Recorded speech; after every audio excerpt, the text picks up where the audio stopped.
First off, before we bring Cliff in, because what we're going to do in the first hour is, Bill, you're going to be going over Cliff's latest report, Half Past Human, in the first hour. And in the second hour, we're going to be talking about what's not in that report, which is all of the different disinformation that's surrounding Elenin.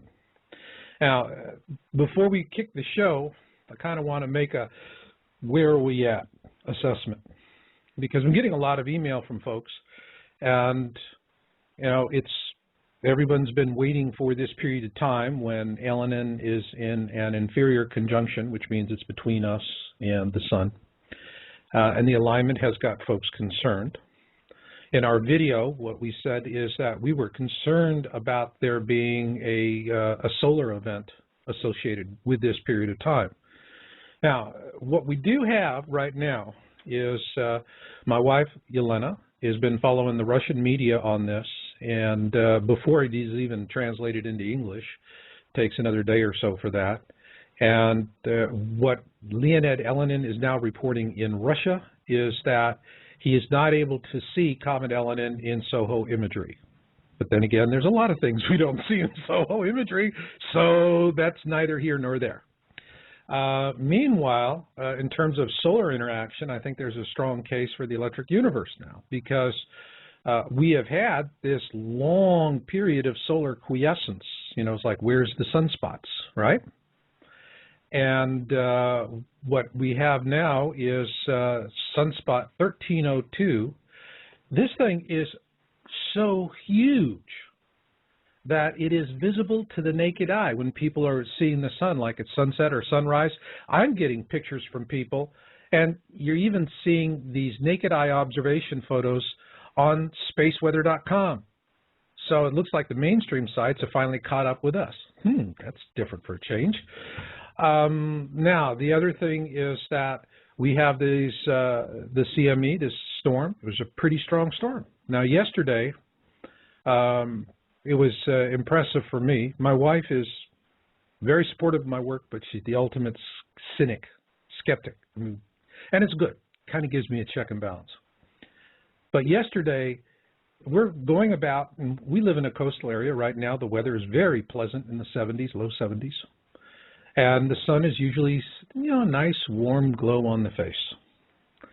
Well, the best way to describe the way the sun has been hitting us here is, particularly yesterday, is it's like, imagine you've gone to the beach and you know you got a really bad sunburn, and so you suffer through it that night, and the next day you go right back out on the beach without tanning lotion or an umbrella or a shirt or anything, and you just sit in the sun with this really bad sunburn.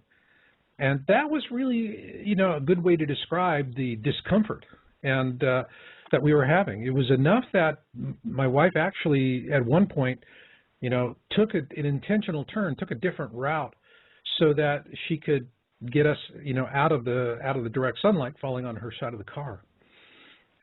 Today, you know, we're having, it's not as pronounced as yesterday, but it's still there. We were out today, and while this is going on, I'm sitting here and I am thinking about the other things we're seeing. Now, there's a lot of reports, and there's new reports coming in today of bolides, blue-green bolides, and they are in these slow, uncertain descents. So it's strange. It's not where they're like objects that are coming in from space that are in a very steep angle of attack, and they just come in like a bullet, wham, all right? You know, we're seeing this stuff at high altitude, and it's slow. It's meandering, zigzagging back forth, and then falling. And it's blue-green. Well, we already know we've got space junk falling. We just had this bus-sized observatory that fell out of low Earth orbit. But I think there's a lot more stuff that's falling out of low Earth orbit, and they're not talking about it because, you know, they don't want to talk about it. But these reports are coming in from around the world, and they're not being reported in our mainstream media. But again, bolides, these odd fireballs in the sky with this shallow angle of attack and wavering. Well, where does the blue come from? You've got space junk. It is loaded with copper. Burn copper, you get blue-green, okay? So, and plus whatever other exotic metals that they have in the space junk as it's falling. So I'm seeing all of this stuff, and I'm thinking, all right, you know, at one point, it's just like, let's just see what we see, and I'm tired of talking about it. I'm tired of the conjecture and all of the debate and nobody being able to get clarity on this thing. And, you know, as a researcher, I mean, Bill, let me ask you, I mean, at some point you go, how many people really give a damn? I don't know. It's hard to say. There's, you know, there's millions of us around the world that are watching this sort of stuff, both with the WebBot reports and all the other information that's coming out, as well as what we talk about. But I think there may be literally billions of people around the world that just aren't discussing it, but they're paying attention to it. Well, you know, I had a moment today where I actually saw an example of that, all right? Out with the wife again, and I figured, okay, she wants to go to the farmer's market. I'm going, well, let's see what the sun feels like. People were suffering at the market. I mean, the sun was still, it was painful to stand out in the sun. You saw people moving to shade as fast as they could, saw all of the merchants, whatever little shade that they could get out of their awnings, they were under that shade. All right, nobody wanted to be in the sun because it was still hot on the skin, uncomfortably hot on the skin. And I'm buying some lovely organic tomatoes from this nice little, there's a couple, and this woman is there with her sister and her husband, and they're selling organic stuff from their little farm out in the county. And you know, and she was putting ice on the neck of her sister because her sister was really getting heated up. And this is really odd because why is she putting ice on her neck at 72 degrees out? Yeah, the sun's a little toasty. And it said, well, you know, it's this X-ray storms. And then she turns around and looks at me. Yeah, she said, X-ray storms, this big honking sunspots. We got satellites falling out of the sky. There's all kinds of crap happening, plus meteors. And I'm sitting there and I'm thinking to myself, what's this? What am I looking at? This is a 20-something organic farmer from out in the backhoe of the county I live in. Got a nice little farm out there. How would she know about all of these things coming together unless she's following it? And that was when I had a moment of an epiphany as to why there's been so much disinformation. And in the second hour, I'll begin by sharing that epiphany. But with that set up, first off, folks, what I want to say to you is I don't want to come on tonight and speculate or dive into conjecture about what is happening or what's happening. All I want to say is, to me, I don't hear the fat lady singing until the end of November. That's it. I want to see us get through that dust tail, and then after that, I can't see anything else happening. Even with our forecast, assuming Elenin pops up again, but again, early November when we transit the dust tail, I'm still deeply worried about that.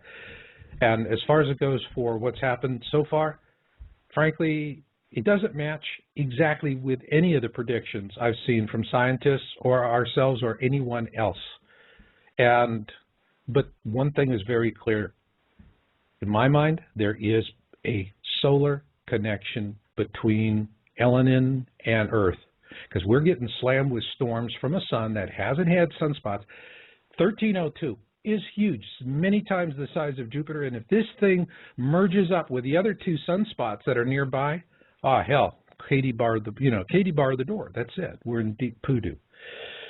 So with that, what I am going to do in the first hour is we're going to have a role reversal here, and Bill is going to do the interview in the first hour with our guest Cliff and introduce the WebBot project and get into the report. And then in the second hour, then I'm going to step back in. And I think it's going to be fun. So in the meantime, I'll see you guys out in the chat room. Be nice. Okay, Bill, it's yours. Okay, thank you, Marshall. Ladies and gentlemen, I have the great privilege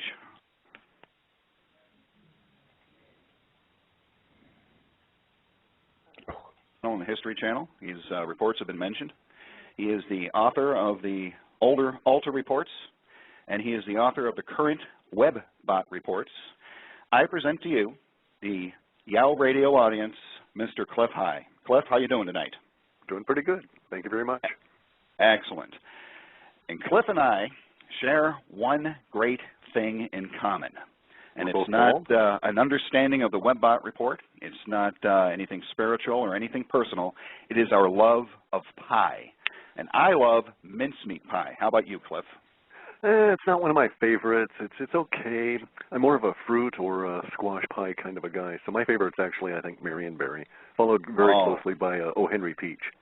Oh, excellent. Excellent. Yeah, I actually happen choice. to have some O. Henrys down there. They're going to go into a pie tomorrow. So that sounds good. Now, the WebBot report, for those of you that have never actually seen one in person, Cliff takes and gathers information from across the internet and brings that information in and deciphers it, I guess you could say. And the title of these things is as follows: Asymmetric Language Trend Analysis, Interpretation, and Predictions for 2011-2012. And that sounds like a mouthful, but I'm going to go ahead and let Cliff explain exactly what happens when he does when he prepares these WebBot reports. So, Cliff, take it away and give us a brief explanation of what the heck the WebBot is. Sure. Let's throw in brief on that. Yeah, I can explain it thoroughly such that everybody would understand it, but it's going to take more than 35 words. So what I'll do is sketch broadly the operation of it. And basically, we operate on the theory that all humans are psychic. Most of them don't know it, and that the future can be is continually sending out waves ahead of its manifestation. Those waves are picked up by humans. They don't know they're picking it up, and it causes them to use different words than they would otherwise if absent that particular future impetus. So the future basically impinges on our consciousness in such a way as to change how we use language in our daily interaction. And I can get into the details, but it's not really pertinent. And basically what we do is we read vast quantities of public information. We don't read email. We don't read chat rooms as a rule. Sometimes we stumble into them, but as a rule we don't hunt them out or anything. And we take all this language and coagulate it down into the archetypes that are represented by the words. And then using a proprietary method, we extract from those archetypes sort of a dark view of that future that is impinging on our consciousness collectively at that time. And the process was initially begun in 1993 when I had a few insights and started the software programming. It took me until 97 to write all the code necessary. Actually, the initial part, I was writing code for another 5 years after that. But then I did my first run in 97, and since then we've been off and going. Sort of makes sense? I believe that makes perfect sense for the layperson, because I am, in fact, believe it or not, a layperson. And that's a perfect answer. I think that'll give our audience a good clue as to what the WebBot is all about. And right. The first question, it's not particularly the computers itself. Basically, my continual point in all of this is that it's the underlying mass populace that's psychic, and the computer is merely the tool that we use to filter through it all. Right. So first question. First question is, over the last several reports, I seem to recall there is a precipitous drop in the long-term WebBot returns, like the internet or humans cease to exist for a while. And I'm looking at page 3 and 4 of the latest report, and it looks like there's a building in the data sets that seem to coincide with these 2012 events.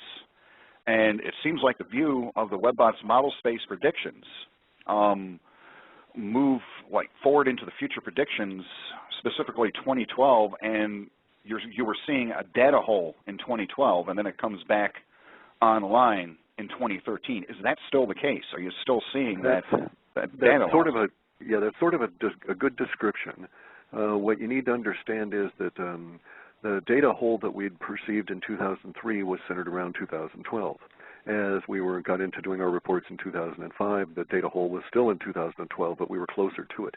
And as now that we're very close to the 2012, the data hole is still there, but it's because we're closer to it, it's ever so much larger. And so our issue at the moment is trying to see around it or through it, so to speak, to get at some of the longer-term data behind it. But basically your description is quite correct. We have a data hole or a hard wall or a hard stop or something that occurs in 2012. Our operating theory at the moment is that there is an emotional wave or an emotional change of great magnitude that occurs to the species as a whole in 2012 that may or may not be accompanied by internet failure on a mass scale or internet change on a mass scale such that we can no longer work. In either case, the data hole appears to be a hard stop for us. We think that we're working out some of the parameters on getting some view around it. If we are correct in our operating theory, then once we're through 2012, presumably the emotional impact of whatever it is that's going to occur, one event or many events should be over, and then we could maybe get back to work as usual if the Internet was still functioning. Yeah, guys, can I jump in for a sec? Because I heard this. Yeah, sure. Because I have a question. Just, hey, it's my show, so I can break in, right? Everybody wish they could. I am hearing this same thing from remote viewers, professionals who are saying when they start projecting and trying to do remote viewing in the 2012 timeframe, they hit a brick wall. They can't see anything. And so it would not surprise me because basically they're delving into that far end of the psychic technology as well, whereas I aggregate it from vast quantities of people that leak it out unknowingly. They're specifically tuning in on it as basically a highly charged antenna. So this is not surprising at all. I don't know that there's an explanation for it that at this point is much more than speculation. What I do know is that the particulate level of granularity that we used to enjoy within our data sets degraded over time at a steady rate from 2003 until about 2009, and then accelerated that rate, and it has remained steady, and it has accelerated again in early 2011. So the rate of acceleration, the rate of change itself is speeding up. And I suspect it's kind of like rolling downhill strapped to a boulder. As the boulder gets moving, you're going to feel it. With that, I'll roll out of your way and hand it back to Bill. Thanks, fellas. Yep, not a problem, Marshall. We have a question from the chat room, Cliff, from a Lawrence Bosek, or Bosek. I'm not sure how to pronounce his last name. And he wants me to ask you about George Yours, I'm not sure how to pronounce his last name. Yeah. Okay, he had a post on Monday that was talking about a possible upcoming seismic event regarding the Canary Islands of La Palma. Do you have any information about it? Any thoughts on that? Well, there's all kinds of public information that anybody can find out about it. Go and look at what the government's doing, the evacuations, the change in the nature of the island structure. It appears to be very active. There have been hundreds and hundreds of earthquakes in the maybe even thousands by this point in the last few weeks. This is not surprising. It is predictable that this event will occur as part of the expanding of the planet. The planet is going to expand in direct proportion to the amount of energy that's unleashed into it through the high energy particles that will be pouring out of the sun and are pouring out of the sun and have been pouring out of the sun and were talked about by Marshall earlier, pouring through the poor people in the market. And those high energy particles, some portion of them go into the inner part of the Earth that creates new matter there in the reverse of the E equals MC squared equation. And the new matter must force itself out. So, and if you look at these places, La Palma, it was in the process of degrading and sort of slowly stopped. And now the process that started that degradation so many thousands of years ago is speeding back up again. So we can expect it to go. Our issues at the moment are the following. Basically, we know that there's been some serious movement in what we call the entrenched powers, or the powers that were, the elites or elites, as they like to think of themselves. These people are moving around in ways they have not in the past, and this is like got the hairs on the back of my neck standing up, because when these people go into hidey holes, it's time to pay attention. And there's also been vast quantities of movements of money making particular bets against market activity relative to the immediate future, October. So given that and given the data that we've got, my supposition is that there is an order of probability that I'm not able to put a number on in any meaningful sense, but there is a probability, not a possibility, but a probability that a major earthquake event within the United States, within the continental United States, would also trigger the La Palma event, simply because it's also showing that same kind of pressure from the forces that are causing the expansion, as we're also seeing in some areas of the deep Pacific, including Vanuatu and the Marshall Islands. So the effect there is pretty much the same. I'm, in fact, waiting that event. Now, does that mean 2,000-foot high waves of water? I dispute that. As a trained oceanographer, I would dispute that you could physically get a 2,000-foot high wall of water to crawl up the Atlantic coast. The continental shelf wouldn't support it. At most, you'd be talking maybe double-size or triple-size ordinary tsunamis, which at most would be on the order of perhaps 200 feet, and it would only go in very shortly before it would lose most of that mass. So the idea of a 2,000-foot high wall of water rolling over a third of the United States is quite bogus. The physical nature of the ocean and how these waves are generated preclude that. but I am indeed very concerned about that sort of event, you know, a La Palma crumbling. Okay. That kind of actually segues pretty good into the next question and topic that I wanted to discuss, which is kind of hits home, real close to home for me, because we're here in southeast Michigan. And in the latest report, you had an entire section on ice here in the northern hemisphere, I guess, and it looks like, from what I'm reading, it's going to cover the entire northern hemisphere, like a really, really bad winter, a sort of day after tomorrow scenario or something like that. No, I don't see it that way, because the day after tomorrow scenario was basically from a supergiant storm kind of condition. What we're looking at here is the exact reverse of that. We're looking at the gigantic movement of an ice age showing up and just dipping its little toe out there and showing us that little toe this year. But once the little toe is planted, the foot is not moving, so the rest of the ice age will be moving in relatively shortly. You have to understand that not only do we have the solar maximums that are occurring and then the 13,000-year solar half cycle of the precession, the end of the 26,000-year solar cycle of the precession, we also are near the, excuse me, near the peak of a 100,000-year cycle that has always coincided with ice ages. And ice ages are good things. They're not to be feared. They're a nasty inconvenience for us little fleas on the planet, but they save the planet from going into a Venus-like condition because they make the oceans become cold, and all the crud basically falls to the bottom, and then the oceans are pure again, and life can flourish. Without that, the pollution and the heat damage that has been done over these past millennia are going to make the oceans a terrible thing to be around, and that will in turn kill off most of the planet. So ice ages are good things, and you will see it this year in a way that will be relatively undeniable by June of next year. In other words, I would expect June of next year to have reports of snow. So you're talking like the mini ice age of the what was it? The Maunder minimum or one of those?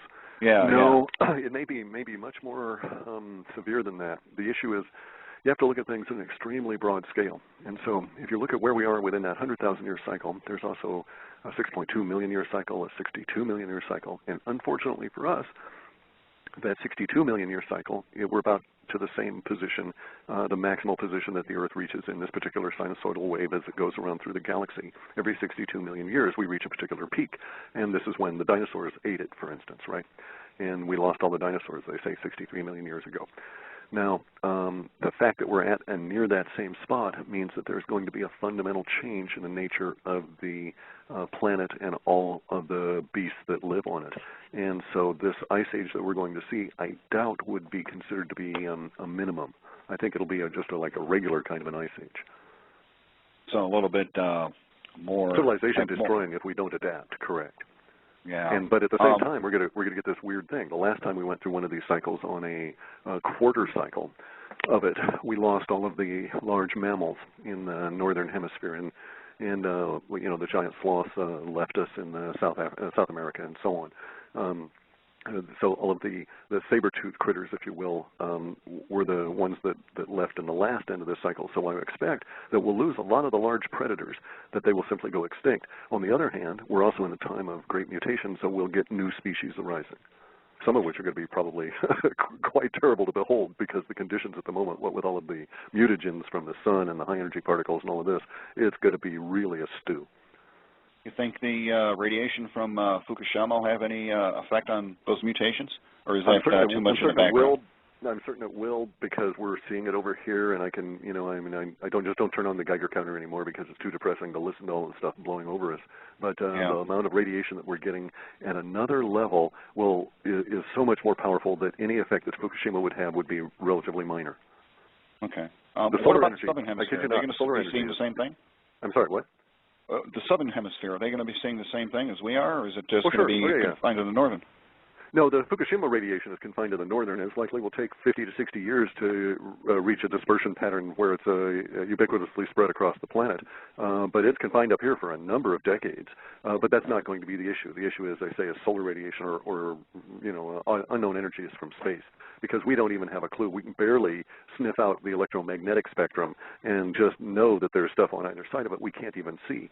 And if the electromagnetic spectrum in the form of even visible light from the sun is changed from yellow to this intense white that is incredibly burning, with high energy actinic rays and extremely high ultraviolet. In fact, a whole new category of ultraviolet is emerging. Well, we can imagine that those kind of changes are taking place in the other ends of the energy spectrum that we have no clue about, and thus our entire molecular substrate upon which our whole planet is based is in a state of flux. And it's going to be a very interesting couple of years, which, as you say, will include an ice age, and it probably won't be a good winter. Probably not, by the sounds of things. I guess I better get my snowblower tuned up for this winter and for next summer. Okay, what we get is, for next summer it'll probably be more likely. What we get in our data is that we get various different kinds of archetypes, and some of the archetypes we have a tendency to, put more faith in simply because of the nature of the archetype. So anything showing up with, for instance, body part references, especially human body part references, is a very high archetype because humans are very fond of their bodies and that they elevate that archetype way up in their consciousness. Basically, that's how I think about it, right? And so in our ice thing, that is a very primal archetype because it's way up there with weather, but it's not one of the, I need to get into the linguistic nuances of it for a second, but when the data set came up, the top of that data set was ice. There was no vagueness to it at all. It was very clear. It was hard-edged. There was no, grackle or, big snowstorm or any kind of ambiguity whatsoever, and that is relatively rare. We got that with the Sumatran tsunami when we saw 300,000 people dead, and at the same time we also had another data set that said country driven back to a previous age. And in that same level of emotional summation values, we now have ice for this coming winter.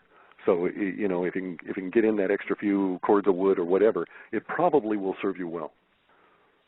Yeah. Folks, you need to listen to what he just said. That's he's getting the same responses that they did for the tsunami, the same responses about this ice. That's, the same emotional sums, correct. Yeah, the same emotional sums. That's extremely important. You need to listen to that. Now, this really, really ties in with the next question that I have. And that's about the social changes that we're seeing in the WebBot report. And the two that I particularly want to talk about, and I think we chatted about this last night, is the first one is, and I'm going to read right from the report. It says, the details go into a situation in which the elder's grandparents go to the rescue of the at-risk children and are forced by the entrenched powers into what amounts to a skirmish with the up-and-coming, soon-to-be pop on the street near you Second American Revolution. And I want to know if that ties into the temporal marker that was in the report about subdivisions being raised in the U.S. as terrorist control measures, and also the mention of a videographer that will be decapitated for videotaping something. Yeah, now that particular set, I hate writing stuff like that, of course. Well, it's spooky, but people got to know about it. That's correct. But the thing is, at some level, I don't believe that it can be changed when it hits the immediacy values. You'd have to understand the complete nature of how we've categorized the data that comes on in. But basically, by the time it comes on up to slap you in the face, it's a little too late to get a warning out such that an individual's life might be spared or whatever. However, we could be wrong. That's what my saving grace is, that we're wrong about probably half the time in the specifics, but that's still twice as good as chance would allow. Now, in this case, though, that set about the videographer was within the netting of the populace by the entrenched powers, and how they were going to use nets and just swoop people into compounds and hustle them off. And that broader set, we're seeing some of it being fulfilled now with the protesters in New York and Los Angeles and Chicago being met by this new tactic of the now militarized police, where they literally bring out these road barrier nets that have been reinforced with 1/4 inch vinyl wrapped steel wire and corral people. Now, in the case of New York, there was the infamous video of the supervisor going on out there and spraying the chemicals in the face of all of these 20-something kids who are merely out there voicing, let's not forget that, their displeasure with having to spend the rest of their lives as wage slaves to pay off the TARP and all the other bailouts. That's their crime, by the way, is that they don't want to be a slave the rest of their lives to the banksters, and they're basically out there announcing their annoyance. And that level of the fence rounding up is showing up. So we know that set is active. We suspect that we still have yet more incidents of the netting, and one of those in the descriptor set will be videotaped, and there will be some accident, some overreaction, some set of circumstances that allow this poor videographer, who himself is being videoed, to meet with a very untimely end and get his head cut off, basically. We don't know the details of it. I hope it doesn't turn out that way, and I hope it's, it almost happened. There was some discussion of it, because bear in mind that is a saving component of our work. We, in our work, can't tell the difference between people in the future discussing an event or the event itself being discussed in reports in the paper and so on. And so if people are saying, oh yeah, let's all go to this good concert, and then the concert never happened, but there was no mention of it not happening, we would still only pick up the let's go to the good concert language and not see the other side of it. Make sense?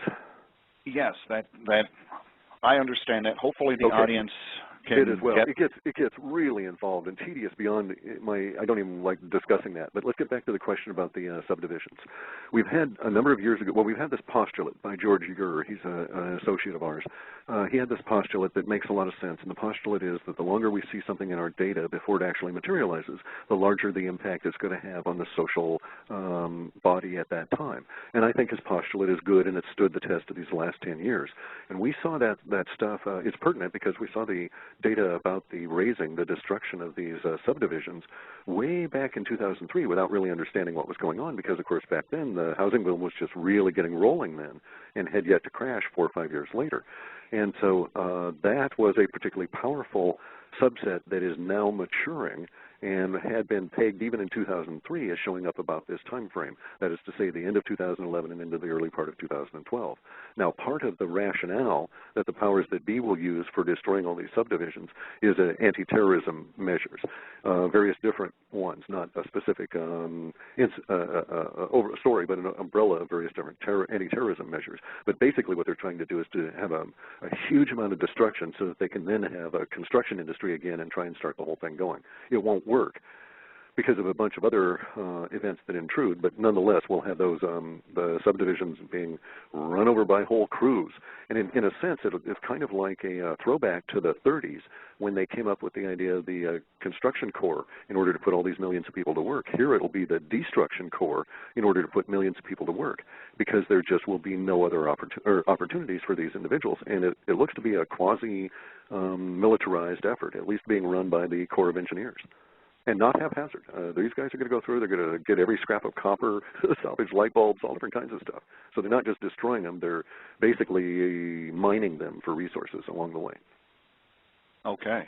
That brings me to the next question, which I believe also ties in with that. And this is what I took from the report. And you correct me if I'm wrong.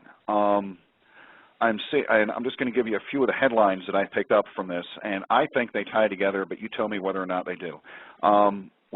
You were seeing a new Kent State type of event.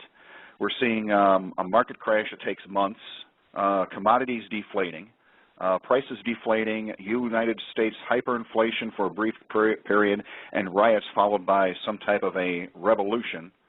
Does any of that tie in with this? Yeah, actually it does. I mean, as a temporal marker, we're in the flow of this global evolution, renaissance, whatever. Okay, it really limits it to call it a revolution because that actually brings up the context of violence and all this sort of thing. And the effects of whatever it is that are hitting the species at the moment are much broader than that. But the raising of the subdivisions will be about a third of the way, 2/3 of the way, really. Through the economic component, about a third of the way through the social degradation in terms of how we plot the timeline within our model space. So actually what I expect to occur is a series of events beginning in October, our Shocktober month, as the markets go basically start becoming irrelevant. And then there's going to be a bunch of currency woes and issues that are going to hit us in November. They're going to set us up for an event of some kind in early December. Not a major event, but a definitive shift that will tell everybody we've clearly shifted. And then in January, February, and March, we're in a building tension period. Through that building tension period, you'll see much of the language that you've just discussed manifest, and because it'll be that probably the 5th or 6th month of, quote, the market crash, if you start timing the market crash from October of this year as opposed from October of 2008 or even to the year 2000. It's all one long process. So it's just where you want to stick your markers. But that's going to go on over these next few months. And we're going to be in building tension language from November all the way through to March. We haven't had one of these in a long time. And then in March we go into release language. And the release language will continue all the way through 2012, the rest of 2012 and into 2013. In fact, we don't show any end of the release language. We just run into this hard stop and can't do calculations of that nature beyond that at this stage. So the market crash, though, probably, there's bets on it as to whether it'll be the 7th of October or the 11th. You know, the powers that be kind of like crashing things on Tuesday. So it probably will be 11, and that's 11, 11, 11. So, you know, they like numbers like that. Yeah. That brings us to the next wonderful topic of the private security forces, the powers that be, what do they call that? What you were calling that, the Safe Roads Initiative in the report? Yeah. And I think that ties in to the past few subjects that we were talking about here. Yeah, we're at a period in which the actions of individuals have to really be seen as they all come together and aggregate, because we are at one of those points in history where the flavor of the time will dictate mass actions, just as there was a distinct flavor of the time in the French Revolution, and the people that lived through it wrote about it and tried to express that. We're going to be in that same sort of situation as we go forward here.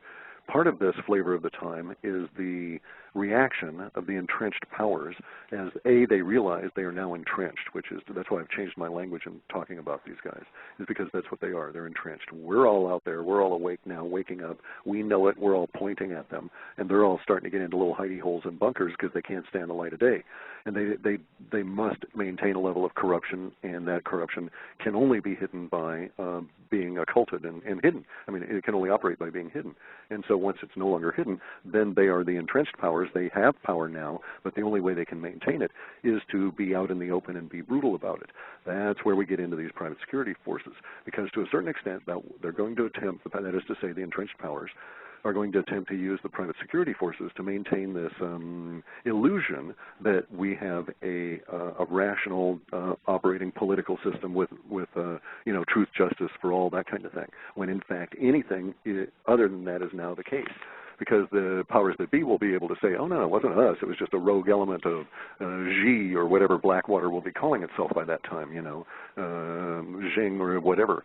And they'll be able to distance themselves and still maintain this illusion and have courts and still have it all operate, as opposed to what they're really being forced to do, which is to confront having to come out into the open and to decide how they're going to deal with the rest of us.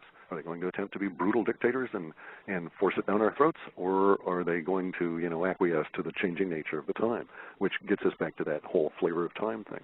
We've shifted out of the age of Pisces, in which there were the beginning of organized everything, civilization as we know it, into the age of Aquarius. And in Aquarius, it's the sovereign individual who's self-determining, self-actualizing, self-educating, not a member of a school of a fish, but rather an individual, sovereign, exploring universe on their own. Powers that be don't like that, and they're going to use those private security forces very brutally over these coming months. But they won't have any hesitation, by the way. We have to understand war is out there. It hasn't been openly declared unless you care to open your eyes up and look. That's, I'd have to say, that's pretty disturbing. It's disturbing to me. But yeah. Look, you've got, Rumsfeld and Cheney and these kind of people personally authorizing the torture of American citizens not on American soil. And so all they have to do is get you off American soil and, oh, yeah, it's legit. They can torture you, All they have to do is reclassify you, label you no longer as a citizen. You won't find that word used much anymore. And it'll be, potential terrorist or any of these other, homemade radical or whatever else, the language they're going to start popping up with. And it's going to be very disturbing because they're being forced into a corner with just all the mass of people that are becoming awake to what's going on and all of the other issues. It's awful hard to keep everybody in a trance when the TV is nothing but bad news and, the food is bad, the economy is bad, no one's working, the despair starts setting in, and your gut starts grumbling, and you look around and you start wondering, why is this the way it is? And as soon as you start asking that why question, you start stumbling into places like mine, and the next thing you know, you're a radical, aware human. Yeah, hopefully the nearly 400 people in our chat room are becoming aware by listening to this conversation, and I certainly hope they are, because this is what I believe to be very important information. And I saw another one of the headlines that I picked out of the report, and again, correct me if I've completely misread this, is that anyone over the age of, say, between 47 and 50 who is currently unemployed will probably never work again, and the government is going to realize this in the near term. The government already knows it. They're going to get to the point where they're going to have to acknowledge it to those individuals in the near term. And that's why we get that. What can they do? What can who do? The government, you mean? Any of us. I mean, the citizens or the government. Well, here's the thing. Okay, you have to change the context. Let me put it out to you very clearly. The United States dollar will die. No currency has ever lived forever. As soon as the dollar dies, it goes away. All of the billions of dollars that were out there in circulation will be gone, and yet nothing will have changed. We would still have all the resources on the planet, we just wouldn't have dollars. We'd still have all the rhododendrons, we'd still have all of the blackberry bushes, we'd still have all of the rocket fuel. Nothing would have changed. So you're unemployed. Well, that means that you do not have someone who is in a position to hunt up work for you and give you money to compensate you for that work. So at that level, get off your butt, decide you're going to be your own boss, figure out what you can do in a harmonious, cooperative way, because that's always better than competition, and get you there faster, and then go on out and be harmonious and cooperate and provide value to universe. I swear to you that if you provide value to universe, universe shall compensate you, and you just don't have to worry about it after that. You won't have a job, but you'll have work, and that's much more meaningful. I haven't had a job for ages, but I have work, and that's much more meaningful. And universe cooperates, and it provides, sufficiency. Nobody needs to be a multimillionaire and drive around in these mega yachts. No one needs 5 cars, or you need sufficiency. We need to follow that maxim of everybody needs to learn to enjoy to live simply, such that others can simply live. And then the mass collection of humanity can at that point say, okay, we're strong, we're lean, we're mean, we're ready to go. And then space is our oyster, and we'll go on out and we'll just tear the universe a new one and reorganize things in a nice cooperative way and get rid of all of the obstacles that have been bothering us. But we've got to do it from our core outwards. I keep saying this, and it's it's interesting because like 8% of the populace likes to exercise. They like to exercise. Another 4 to 5% will exercise. They just don't like it as much. But that basically is it.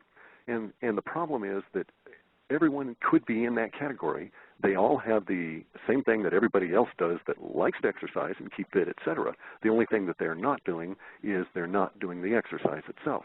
And if you just examine some of the concepts in the language, you can see how easy it is to overcome a lot of these things, because what is it that's keeping you from doing the exercise or bettering yourself in any other way, including, finding your destiny and universe or going on out and conquering that planet or whatever? The only obstacle that is preventing any of this exists within you, and it's the easiest thing in the world to remove.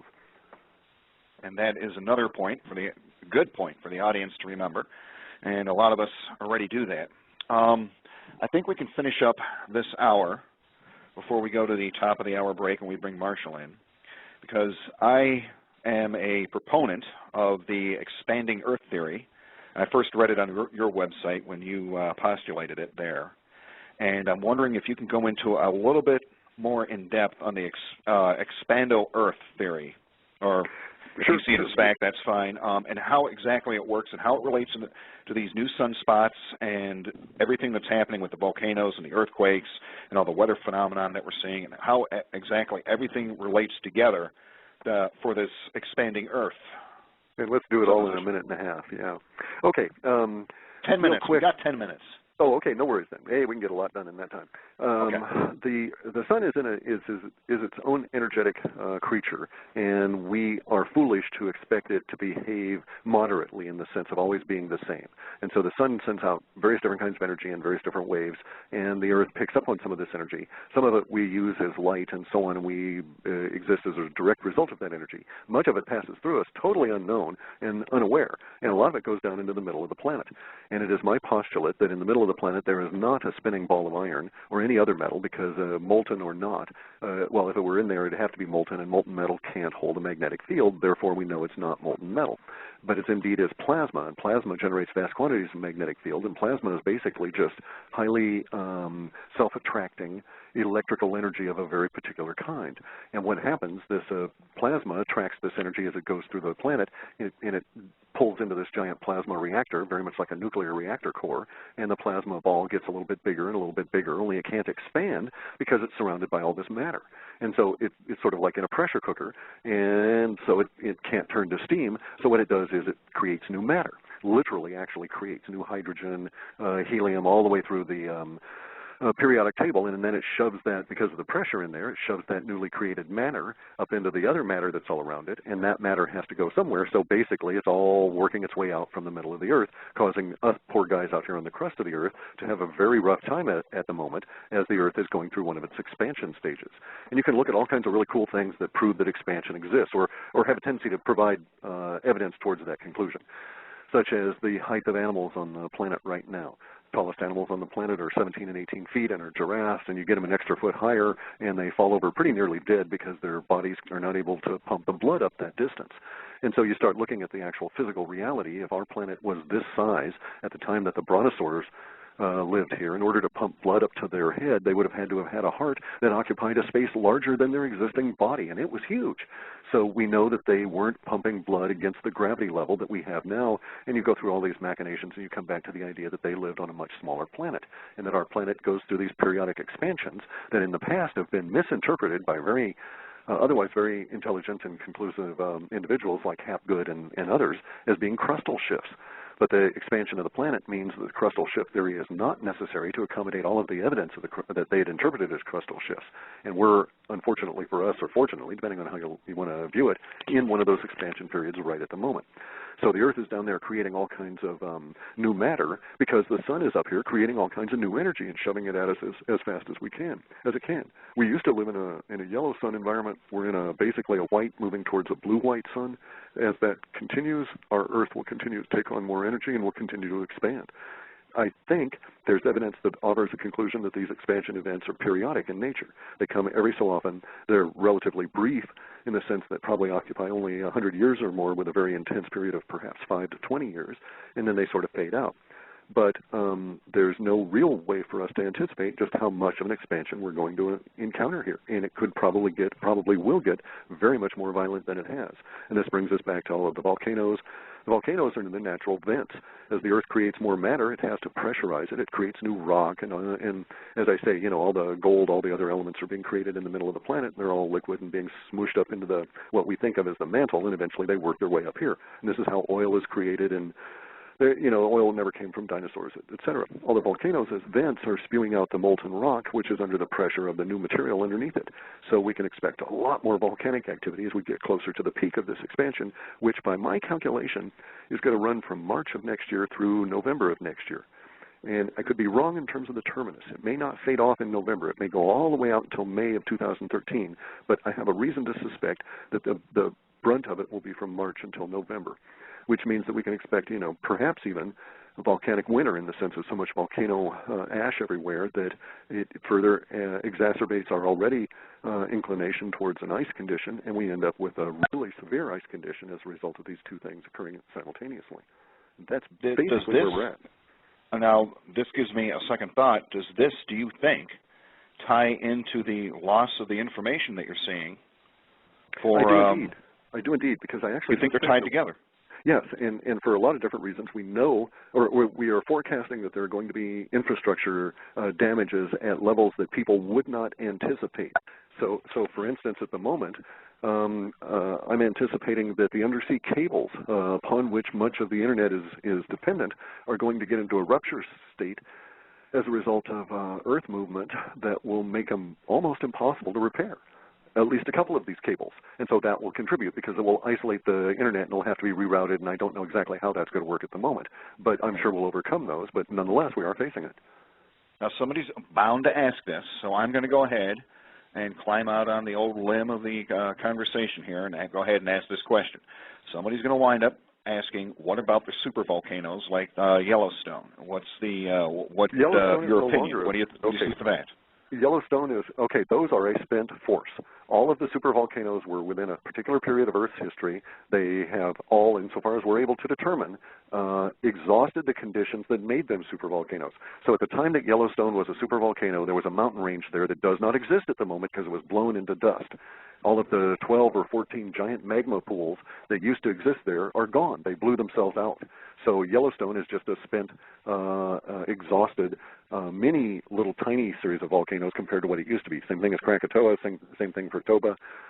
There's one other area on the planet over near the Chatham Ridge northern extension in towards the Philippines that may harbor some capability of being a supervolcano situation in the making at some time in the future, way underneath the ocean floor at the moment. But that's the only one on the planet that you can determine exists. So no, we're probably going to get all kinds of volcanic activity, but do I suspect that most of the area of Yellowstone is going to head towards the sky? No, that has already happened and won't be occurring. And you can actually look at that particular expansion.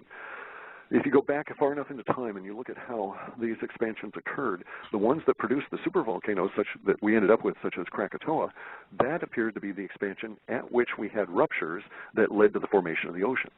So in other words, if the oceans had not occurred, if we hadn't had the ruptures that led to the oceans, then perhaps all of the supervolcanoes would have all blown themselves out all at once as part of that expansion. But because the Earth ruptured then the supervolcanoes were allowed to sort of go into a quiet state for a number of millennia, and then they started blowing up one after the other later on when we got into larger expansion events. Makes sense? Okay. We're at the top of the hour now, so we're getting ready to start the second hour. We're going to bring Marshall Masters back in, and he's going to introduce the second hour and tell us what our top of the hour musical selection is going to be. Marshall. All right, guys. Man, did I sound professional there. Oh, man, you're slicker than deer guts on a doorknob, Bubba. I'm telling you. And for tonight, we've got a pretty good one that we found. Really think it fits. It is an early song by Frank Sinatra in his early crooner days. It's called the September Song, and as you listen to it, folks, the lyrics are a little appropriate to what we're seeing for this Oktoberfest, economics, and my concerns for November. And so in the next hour, we're going to bring Cliff back and bring Bill back, and we're going to get into disinformation. We've got a lot of conversation about what the elites are doing, but I think we need to be most focused right now on the disinformation so the folks, it's disinformation's like cockroaches. It's there. Everybody knows about it. Everyone's just got a different way of dealing with it, and we're going to talk about a couple of different ways to deal with it later on. So here we go, guys. We are going to have a little Frank Sinatra, so put out the cat, kiss the old lady, and have a good time. We'll be back in 3 minutes and 6 seconds. Tonight we're going to get back now with Cliff from the WebBot Project, and now I really want to get into something I think it's really important from a survival standpoint, and that is disinformation and how it is being used to keep people from getting clarity on what's happening to them and to their world. And so bringing Cliff back in, and with this, Cliff, I really enjoyed the first hour listening to your interview with Bill, and you guys really covered a lot of ground, particularly with regards to Yellowstone. I hope you're right about that. Yellowstone is still on the red list, and I would definitely wouldn't want to see that thing pop off. It's not. Yeah, it's not continent devastating. That's all. It's not continent devastating, but it sure could. An eruption could take out the breadbasket, and that's for sure. No, I'm sorry. I dispute that. I don't think an eruption in Yellowstone at this point would be a greater magnitude. In fact, I think it would be a less magnitude than we saw with St. Helens. And the largest volcanic problem we have in the United States is Rainier. The second is probably somewhere along on the west coast. Mount Rainier, if it goes, it would be very devastating, but even it's not a supervolcano. And so the idea that the breadbasket and the square states all the way over to the Mississippi and then north would be removed, I dispute that. Okay. Well, we have other experts that are saying the opposite, but then everybody brings something different to the picnic. It makes the food tasty, right? Right, but also a lot of the other experts, of course, are operating under the idea that the Earth is a static, has always been this same size, and a bunch of their basic assumptions are quite bogus, and it can be demonstrated to them that their assumptions are bogus. So if that's the case, then their whole science has a big hole. So it does bear thinking about that just because someone is an expert does not mean that they are in any way knowing. If they're an academic, a lot of their assumptions are invalid, and therefore their position may also be invalid. Well, I don't have a PhD, which means I don't have the right to be wrong. I just have the right to pay for it. No, yeah, and actually that kind of stuff, I appreciate the levity there, but we've got to start taking ownership on this. I'm a sovereign individual. I have no degree whatsoever, and to me a PhD means piled higher and deeper. It means you can just sit there longer and suck up this erroneous crud longer. It does not mean you're in any way more educated. It merely means you're more schooled. And until individuals wake up and realize there's a difference between schooling and education, we will continue to tout so-called academics, the academics, as so-called experts, and they are not. Many of them can't even think cohesively, couldn't think their way out of a paper sack. Sorry, well, this kind of stuff irritates me. I got a sense of that. Yeah, sorry about that. I'm a raspy old guy with no hair, so you watch out. Right. There was this celestial wisp of ether or something. But there you go. No, I agree with you. I think what's interesting more today than anything else is to hear them say again and again, that's unexpected. Yeah. Yeah, we didn't know we needed to relocate that airport and turn it so that it's now facing the new North Pole. Yeah. And, it's like, gosh, we really thought, our tsunami defenses were more than enough for Fukushima for 100 years, right? Yeah. Okay, so, and we know. But that's also part of the disinformation thing you were talking about. And I stumbled into that in a serious way in 2003 when we ran across this concept that I called memering at the time. Mm-hmm. Where I thought I was running into these organized gangs, if you will, of people that were all spouting the same language. And now I know what I was looking at were the early years of the disinfo ops as they were making their software better and better and better. What from my viewpoint, what gets them is that, okay, they've got a software out there now that the military uses that I think allows an individual to run maybe as many as several hundred personas. But the problem, of course, is that they don't understand the variance in language. Right. Let's just do this before because I always like to explain acronyms when we drop them on people or definitions. All right. And so, when you're talking about disinformation, we're talking about the wolf packs and how they're doing it, software. It's all very sophisticated. Just to give people an example. All right, of what we're talking about here, folks. On YouTube right now, you have like or dislike, and that's it, which is a much fairer system of rating videos. But as you might recall, there was, from the beginning, there was a 5-star rating, and so your videos could get 1, 2, 3, 4, 5 stars, depending on how people liked it. And in an egalitarian world, that is a great way to do it. However, what the disinfos were running is that they had automatic sniffers, just like your web bots that you guys are running, building aggregation for your database. They're out there monitoring channels. And if you're flagged, the minute you put up a video, the instant you put up a video, a half a dozen personas are going to flag it 1 star at that time. Literally, I remember one video I put up, and it got 7 1-star reviews within the first 13 seconds of going live. They call it corralling, by the way. Corralling, that's right. So they do that out there. Now, here's a point that I want to talk. That's just one of the tools, too. They got a toolkit that I would drool just to get whatever falls out of the kit. But when we're talking about the Comet Elenin topic, and this is something that from the beginning was we couldn't understand why the disinfos were cranking it up so hot, so heavy. I could see the wolf packs out there doing all the stunts, all right, whipping it up, really whipping it up. And then they came after me. It was after I published an article in May. And I asked the question, the title of the article is Comet Elenin a Decoy, ? Once I posted that article, within 3 days, something happened to us. Never happened before. I've been selling books through Amazon since 2002, it's actually since 2003, okay? my books have been on Amazon. Always have been 1 to 3 days, because that's the way I'm set up with my Ingram distributor account. But the minute I put up that article, is Comet Elenin a decoy, they slammed me on Amazon, and what they did was they singled me out. I mean, I've spoken with, you know, VPs at my distribution accounts and all of that, and they're working like dogs to try and get this lifted. But what they started doing is flagging all my books to 2 to 3 weeks for delivery instead of 1 to 3, and that slows things down. Now, I knew that was the only way that they were going to get me was through something like that, and they picked a couple of small titles from other publishers and did the same thing, but I was the only guy that was across the board getting hammered, okay? And so, obviously, you know, this was somebody in Amazon picks up the phone and within 30 seconds is saying, anything for a fellow lodge member, I'll screw the guy. Thank you, click, and that's it. That's all right? undoubtedly what occurred, yeah. That's undoubtedly what occurred. Whether it was at the IT department or the executive department level, it doesn't make any difference.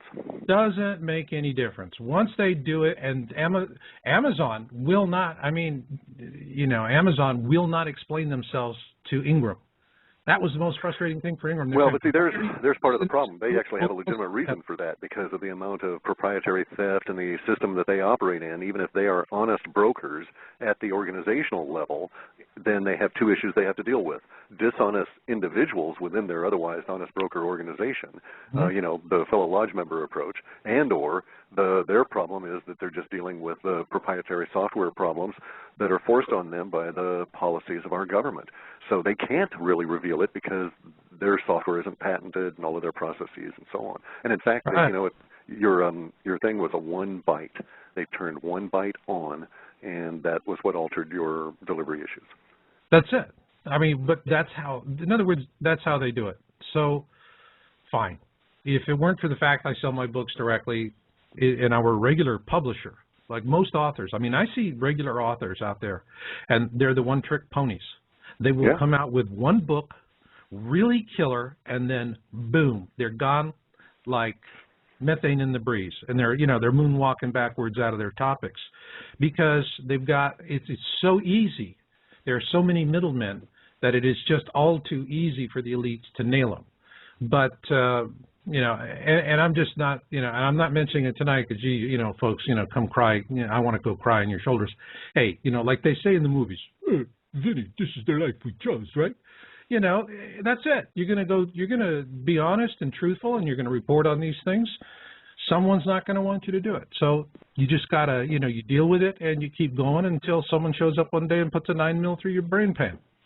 No, there's other options to that. I mean, we can all stand up every time we run into it. We can say this is a corrupt act and bring it to their attention and then point it out to them in a factual manner. One of the things about the whole that works kind of, you know. No. That doesn't work. That doesn't work for you, the individual. Okay. No. But this is the same thing that you were discussing, that we were discussing earlier, and that is the level of isolation and whether or not people are feeling this, and discussing the, you know, the 20-something market retailer person that is aware of these things and is tracking them that you did not know existed. This is the dog walking hour all over again. And I've told that story before, but it's about Russia and when they were in the communist era and how everybody was isolated and they were always being set on by the system itself, and you cooperated with the system because everybody cooperated with the system. No one ever did anything against the system. So you were a fool to be thinking otherwise. Yet in your soul you knew it was corrupt and you didn't want to live there, and you expressed this continuously by being an alcoholic or a rage addict or any other number of behaviors that the state allowed to exist in order to vent that rage. And then something occurred. And what it was this thing called the dog walking hour. And the Russians finally synchronized all of their national news across all 12 time zones to a single time zone and had an hour of national news every day in an attempt to unify their very diverse population with 160 different racial groups and across 12 time zones into a cohesive modern nation. And it destroyed the communist system because nobody could stand to sit there and watch hour after hour every night as the state lied to them through the official media, their version of Wolf Blitzer and others, and you couldn't stand it because you knew they were telling you lies because they were lying about stuff you personally had lived through. And so what everybody did was they turned off their TV and they'd go walk their dogs from 9 to 10 at night or whenever the news was on in their local time zone. And lo and behold, they discovered there's a lot of other are people out there walking their dogs? I wonder if they're out here just because the dog needs to go out or because the news is on. Maybe I'll go and talk to them. Next thing you know, they were all chatting, and they realized they weren't isolated and how powerful they were, and that's when the White Revolution began. Yeah. Well, I mean, and what really, it's hard for people here in America to relate to, many people, but it would definitely be the case again. My wife grew up in Russia, all right? Yeah. And her parents lived in an apartment block. It was 6 stories tall, and they were up on the 5th story. And the Russian elevators are these, they look like something that was, it looks like something they hauled out of the Titanic or something. And or a couple of washing machines quickly welded together. And it sounds like it too. And the thing of it is in the building was like after midnight, 1 o'clock in the morning. You couldn't hear anything because the walls are super thick, but they could hear those elevators. And everybody knew the sound of the elevator would make when it stopped at their floor. And she said what she remembered most of her childhood was hearing the elevator start up at 1 or 2 o'clock in the morning and praying to God it didn't stop at their floor. Yeah. Because that was KGB. We're coming to that. AGB. Our data suggests that that's headed here. Huh? Yeah, it's coming that way. But now, and there is we do have one question I want to ask you real fast and get right back to this, but it's from Barbara the South, and she wants to know about the New Madrid. If you guys are seeing anything about a New Madrid eruption. We have a data set that we've had for a long time that was about a devastating earthquake that was going to hit the continental United States and was going to destroy bridges for 1,000 miles. Basically 1,000, in the middle of it, it'd be 500 miles either way. And so that really fits with New Madrid more than any of the other descriptors, except for a particular place in the coast of California. And the area of the West Coast has been... I can't think of California where you'd have, it would definitely would be, if you're going to take out bridges for 1,000 miles. Yeah, there actually is technically a place there where you'd get Canadian bridges as well as ours, but the fault line wouldn't support it. So New Madrid is probably going to be that site, yeah. But also, let's bear in mind the New Madrid fault occurred 100 years ago in this year, 200 years ago in 1811 and 12, and it was 3 earthquakes. And yes, everybody really needs to understand it, especially in that area, especially if you live in a brick building, because brick buildings are so susceptible to these kind of earthquakes. Right. But earthquakes in and of themselves do not kill people. Okay, it is bad engineering that kills people, and you can do things to protect yourself from bad engineering, even if you're only a casual person walking into them. I happened to be in a hotel in Mexico City during an 8.1 earthquake. It was not my environment. I was down there doing a consulting gig, and the earthquake decided that was the day it was going to shake this hotel and kill vast quantities of Mexican City residents, and I had to deal with it and cope with that particular situation. But in the process of going into that hotel, I just checked out the various triangular voids. I knew where to go. I knew how to react to it. And yes, it was a unsettling experience, but and it was exciting in the sense of adrenaline, but it was not fear-producing, and it didn't kill me, and it didn't kill the vast majority of people. So New Madrid is a fear at one level, and it is a practical thing to deal with at the other level. Shift all your attention to the practical level, and the fear part goes away. Well, I agree with that, and I always tell folks to be in awareness and to be looking around. When and this is something you get on an airplane, you count seats to the exits.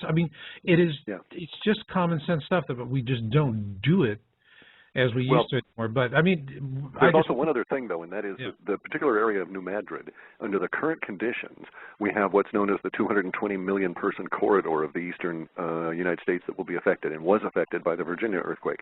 And what the sad part of this is that, and this is part of your job, so to speak, in terms of as on radio, is to remind all these individuals to go on out and do their Google and look for the Triangle of Life article that explains about how to survive earthquakes even if the building you're in is not earthquake proof. And because you guys don't live in earthquake country, you don't know about the Triangle of Life kind of a thing, and it's very easy to spot these as you go in, but you need to be told once. So you just need to read through these articles about how to deal with it, and then you'll be safe. But don't do the hide under the desk, don't get under a table, and don't get under a door jamb. Those are sure killers. Most door jambs will separate, and the lintel will come down and crush your head. Yeah, I know that. So, it's, and definitely it's a good thing for people to do that to be mindful, to be in an awareness situation. But then there are people that don't want us to be in awareness. They want the numbers. They, you know, what I'm seeing here when I'm looking at, and this incident I talked about with this organic farmer I met today. This little gal who all of a sudden knows about junk's falling out of the sky, the sun. What's an organic farmer following this for? All right. And that was the thing. Then it did a reverse flip to me because there was another side to this. I saw the movie Contagion that just came out. I don't know if you've seen it. No, I don't watch movies. No, I mean I watch them when they're old and on TV, but no, I don't watch them in the theater. Well, I mean, I go out occasionally when they're hitting on a topic in this area. I went to watch Contagion. Contagion is, to me, it was just an absolute classic propaganda film, period. It was, the whole thing of the film is, don't worry, the elites have everything in control, and the guys that are the conspiracy theories are collaborating with Wall Street crooks to cheat everybody with false scares and all of that. So, I mean, the movie, the movie itself was, I mean, you have people dying all over the place in the movie, but the plot basically flatlines right from the get-go. And it's a dry thing that they just pump it out for the propaganda thing, but it's one of those, don't believe all the things people say about us, the elites are on top of this and we'll save everyone's lives and blah, blah, blah, and the happy nonsense. And so you finish, you get up, you walk out and you go, I paid for this. You know, and it's really disappointing, but the sense of what I am seeing right now, all right, and the muddiness they're creating in the water is that they're really trying to make it more difficult than ever before for people to actually to find good information, one, and to find people that they can trust.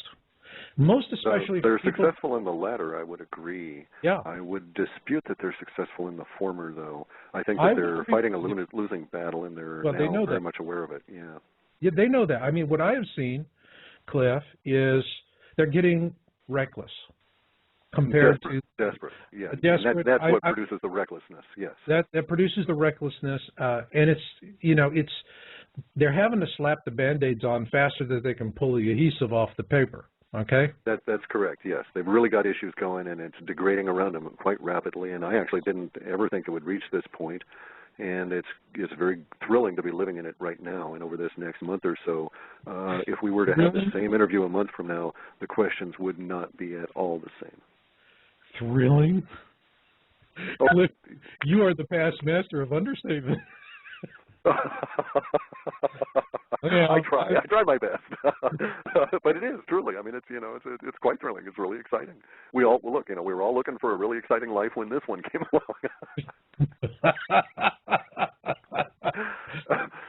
Okay. I don't know. I mean, I'd much rather just if I hadn't have gotten all this, I would have had a nice life publishing books on computer. No. Imagine what it would have been like to live in the 5th century, in any kind of a life where you only went 20 miles from your village. No, that kind of stuff is, you're here now because of the kind of times that we're in. What is it? Si c'est milieu non l'homme. It's the times, not the man. And so, yeah, we're in that situation at the moment where the times are dictating all of this. In terms of being thrilling for us, you've got to. That's our only power. The only thing we actually control in reality is our attitude, because the universe can come along and slap you upside the head with a rock, or send gamma rays in and skewer you, and you couldn't do anything about either of them. Universe controls circumstances far more than humans would like to give credit to. However, we do control our attitude about things. And so if we decide we're going to approach this with, a positive, this is a thrilling time to be alive, we can't wait to get into this and really start, tearing into the guts of it all, then we get a different attitude about those times, and we control what's going on. And if you, as you say, fall into the disinformation and start buying into the fear and all of that, then they're the ones that are controlling the flavor of it. And I'm not giving them the satisfaction. My teeth are sharp, and I know how to gnaw. Yeah, I mean, I agree with that. It's just that it's what I'm looking at, to me, just from my point of view, dealing with disinformation for me is about as heartwarming an experience as going to Walgreens to choose whichever hemorrhoid ointment I want that day. Okay? Well, I mean, sorry you've got hemorrhoids, but I don't. the other side of that, the issue. I don't. I know your issue with the disinformation. Yeah. Disinformation. For me, it was interesting though because we had to filter it out. Huh? I say for me it's interesting because we have to actively filter it out. So it made me a better programmer and gave me a lot greater appreciation for the linguistics involved in just being able to filter out these the persona software. Now, how much in terms of the persona software? All right. You're looking at trending it. You're seeing more recklessness.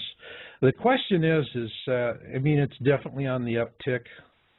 Where is your data model showing that this trend with the way the elites are really? I mean, they grab whatever's at hand and throw it at it. All right, I'm seeing that, and it is still effective, but let's project this down for the next 2 to 3 months, maybe a year out. No, it doesn't go that far. All right, so we have huge trip over the door jamb and fall into a void because your porch isn't there kind of changes that will occur between now and March. So a lot of the stuff that we're dealing with now will not be pertinent from March onward of next year. It may be that we still have the disinfo people, but from March onward they're going to be trailing off, and I doubt that the government will have enough money to pay half of them by March, but if they're paying any of them at all or have any money at all, and by June we'll be dealing with a radically changed national structure here such that the idea of someone actually sitting down and wasting their time doing disinfo will be laughable. You'll have much more pressing, immediate things to concern yourself with than that sort of foolishness. All right, so you're seeing an abatement of it on the internet, but where's the rest of it going to go? I mean, they're not going to give up those efforts, and even if they have to scale back. Yes, they are going to give up those efforts. It will not continue. It's not in perpetuity. It's a relatively recent thing. It's a brief example of some of their desperation in trying to keep certain things under control that's already failing, and they recognize that. And it is my supposition by March of next year, the gloves have to come off, and they will have to if they're going to be doing propaganda and that sort of thing, they will not be doing anything subtle like disinfo by March of next year, and from that point forward. That's when we really get into this global evolution issue. And so if the powers that be are going to remain in control, they will license you as to whether you get on the internet, and they'll track every single keystroke you make, so it's not a question of disinfo.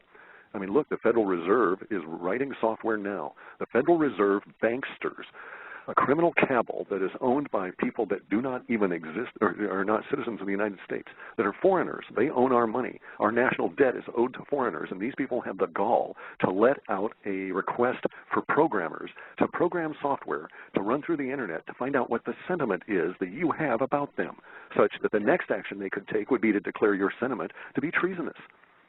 And these people are corrupt. They are the creme de la corrupt. You know, they're at the top of the bankster cabal. And, you know, the banks are coming down. By the end of 2012, the idea of checks and banks and that sort of thing will be not in most people's life experience anymore. Okay. The idea that we're going to go through some kind of a, quote, revolution or a rebellion that will, and we would come out the other side and still have such ludicrous ideas as a Republican and a Democrat Party is absurd. When we hit the March wall, March of 2012, from that point on, the hard edge really starts moving, and it will not be in the hands of people our age. It will be the Moon and Virgo generation that will take over, and they're just getting their teeth all sharpened right now. The Moon and Virgo people? Yeah, 80s, late 80s, early 90s, that group, that generation, that from them came the millennials. Okay. So they're in their 20s now. They're in their 20s, and they don't buy any of this. They don't watch television. They laugh when they go to see movies that are propaganda films like Contagion. In fact, they wouldn't spend their money to see it. They would, if they wanted to see any component of it, they would just do the smart thing and get a quick Chinese bootleg, because they live in a world in which the corruption so surrounds them that they cannot support any level of corruption, and therefore they themselves, if you will, ride the corruption wave in a sense of like pristine purity. They don't care that they're taking a bootleg, and this world is theirs. And I'm here to say that they're going to start marching around in quite numbers in next March and change everything. Mm-hmm. So, I mean, all right, let's do this. Let's just say, because I have a question, but then we had one that kind of dovetails with that from someone in the virtual chat room that Susan's tossed over to me. By the way, in the virtual chat room, Susan, thank you, darling. You're a sweetheart. This is from EKLMDRACHIR. I'd love to have this guy just come on to pronounce his screen name. It says, ask Cliff to elaborate on the latest report and what specifically changed from the previous report to the last report. I'd actually want to say, trending back through the last year of reports, what have you seen in the last year that you've been doing reports, new elements that are popping up and redefining the data sets? A bunch of them relative to the Space Goat Farts entity. A bunch of those relative to the unknown energies are new. There's all kinds of new growth in that entity in terms of not just new supporting sets, but new sets that are forming. New linguistic structures in there are shaping up. We've had a lot of new growth in populous entities, but to a certain extent it's more new supporting details to existing trend lines. But within the Space Goat Farts, the interesting part has been the growth in some areas that we're very hesitant to talk about, such as the new electrics, okay? The reason I'm hesitant to talk about it is that I don't want to send people off on spurious hunts just because I get the details wrong and make them waste money when they might have otherwise legitimately have invested in the new electrics if they just sat on their butt in Houston. Sort of makes sense? So I don't discuss a lot of those at the detail level, but we've had a great degree of growth there, and we've actually had the self-defining principles that we use for the entities are now showing up in what we call Civilization 1, and that's our working title for this new entity that we had originally called Future Pop. But I think now that the Future Pop is going to have to be split into Civilization 1 and those that remain behind, so to speak. Civilization 1 is a new entity that is appearing to extract itself primarily from Populous USA entity, but also from Global Pop. And so I'm very interested to see how that shakes out. Because there actually is such a thing. There actually is the breakaway civilization that is underneath all of us that's been sucking in and taking our blood from us for all of my life. All these 58 years, every year of my life that I produced anything on this planet, part of that production was sucked away by the Black Ops world and it was used to support this Civilization 1. And a great number of our problems in terms of beyond the engineered war and the engineered famine that the powers that be use, a huge amount of the suffering on the planet can be laid directly at the doorstep of Civilization 1 as they've taken away vast quantities of resources. And I suspect that we're within months, in fact, they may even be within weeks, of trying another huge money grab. And if that's the case, what we'll see is like an equities crash or implosion, drop down to like 8,900 on the Dow, that kind of thing. Sudden shoot up in gold and silver prices, and then an instant restriction on the ability to buy either of those. So they'll come up with some law that, probably like the French, where they'll say, oh, too many people are stealing copper, and so it'll be illegal to buy or sell any metal whatsoever for cash. You'll have to fill out forms in order to buy or sell metal, and you'll have to use checks, and you'll have to get approved by the government. And that effectively shuts down the whole gold and silver industry. All the legitimate traders will go through all of the trouble, but it'll effectively curtail the ability to buy any metal whatsoever. And they're going to go that route real quick, I think. We're seeing that trial runs, so it's going to be very interesting to see how the economics play out. But when the November period hits, from probably the middle on, we're into building tension. So I think that'll be the denouement in terms of everybody will be able to, everybody will clearly be able to acknowledge that, the stock market's toast, and it'll be a whole generation or 2 or 3 generations before we ever think of such a screwiness again. Well, I see that coming when I read your report. When I read your report, in a nutshell, it's 1930s all over again, global economic crisis, governments in disarray, strong men coming to power, and on top of all that, everything will be right as rain once we kill all the Jews. That's it. No, that's not true. I don't state that, but they will be offered up as a sacrifice. That's not my position, though. I want to make that clear. That's not your position, but that is, I'm not saying it's your position. I'm saying I'm looking at the data set that you're reporting. And I agree with you there. There is going to be they're going to use the banksters and the Zionists are going to use the Jewish population in attempt to get the rest of us to hate them and take out all of our vengeance on them instead of focusing on the true elements of our suffering, which is, the Zionists who are just merely the stooges for the powers that be. If I Well, were Jewish, I'd be very, very, very nervous if I were part of an organized Jewish community, because they are being set up, and they are being set up by people that know them intimately and pretend to be part of their community. And it's just like what happened in the 30s again. I wouldn't think they're so foolish this time. You know, the last time, while the rest of the world, you know, before World War II, you had Winston Would we be so Churchill foolish, though, to elect was a person laughed who at. participated in that?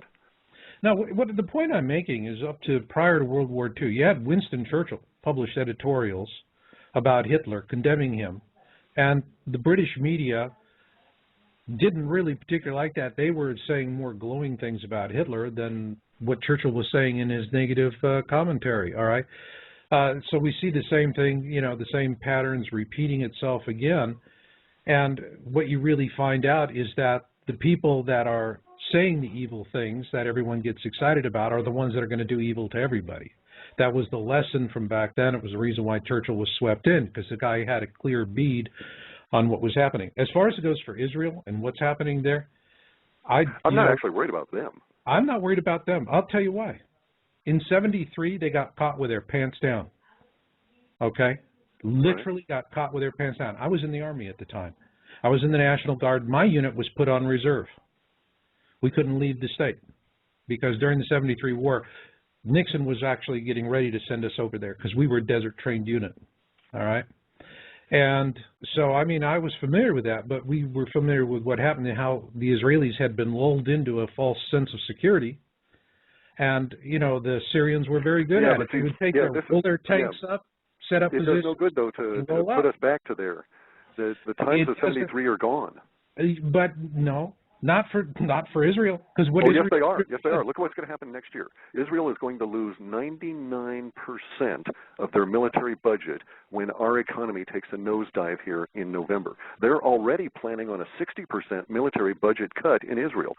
The United States spends more. We have more blood sucked from our citizenry to support this military than all the other militaries on the planet. We spend more money on our military than all the other militaries on the planet combined, and we're going to lose that instantly this fall when our economy crashes. And part of that money supports Israel.